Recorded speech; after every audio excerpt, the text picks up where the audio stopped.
ہم کریں گے ہر مظلوم کی حمایت۔ السلام علیکم، میں ہوں حرین فاطمہ اور آپ دیکھ رہے ہیں حمایتی نیوز HD چینل۔ نظر ڈالتے ہیں آج کی اہم خبروں پر۔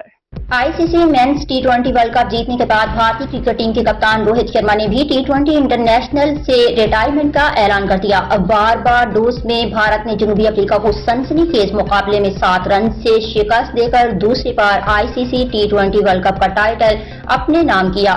بھارت نے 2007 میں دھونی کی قیادت میں پہلی بار T20 ورلڈ کپ کی ٹرافی اٹھائی اور اب روہت شرما نے دوسری بار بھارت کو T20 کرکٹ کا عالمی چیمپئن بنایا۔ جنوبی افریقہ کو شکست دے کر T20 ورلڈ کپ کے بعد پہلے وراٹ کوہلی نے T20 انٹرنیشنل سے ریٹائرمنٹ کا اعلان کیا اور پھر پریس کانفرنس میں روہت شرما نے بھی T20 انٹرنیشنل سے ریٹائرمنٹ کا اعلان کیا۔